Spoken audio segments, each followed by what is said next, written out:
လူတော်တော်များများက coaching ဆိုတာတင်နက်တက်ချင်း training ဒါမှမဟုတ်အကြံဉာဏ်ပေးတာ consulting နဲ့မှားတတ်ကြပါတယ်တကယ်တော့ coaching ဆိုတာအဲ့ဒါတွေထက်ပိုပြီးလေးနက်ပါတယ်ဥပမာတစ်ခုပြောပြပါမယ်တင်ကထူထပ်တဲ့တောအုပ်ကြီးထဲမှာလမ်းပြောင်းနေတဲ့ခီးသွားတစ်ယောက်ဆိုပါစို့ consultant လို့ခေါ်တဲ့အကြံပေးကတင့်ကိုမြေပုံတစ်ခုပေးပြီးဒီလမ်းကသွားလို့ပြောပါလိမ့်မယ်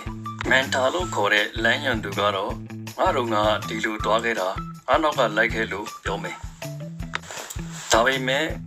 coach လို့ခေါ်တဲ့နီးပြားကတော့တင့်ဘေးမှာအတူရက်နေပြီးတင့်လက်ထဲမှာရှိတဲ့အိမ်မြောင်ကိုဘယ်လိုကြည့်ရမလဲဆိုတာတင်မြောင်မိခွန်းနေမိပြီးကူညီပေးမှာပါ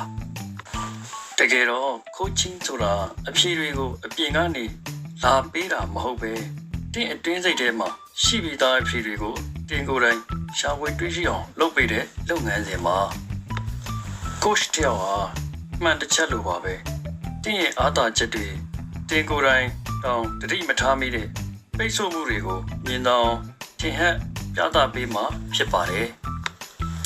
ကမ္ဘာအတော်ဆုံးအားကစားသမားတွေ CEO တွေမှာဘာလို့ coach တွေရှိနေကြတာလဲ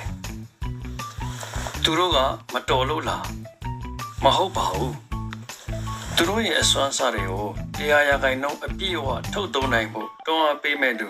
လမ်းကြောင်းမှန်ပေါ်မှာရှိနေအောင်စောင့်ကြည့်ပေးမဲ့သူလိုအပ်လို့ပါ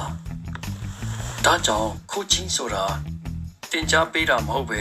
တင်းရဲ့ potential လို့ခေါ်တဲ့စွမ်းဆောင်ရည်တွေကိုပွင့်လန်းလောင်လုပ်ပေးတဲ့အမှုပညာတစ်ခုဖြစ်ပါတယ်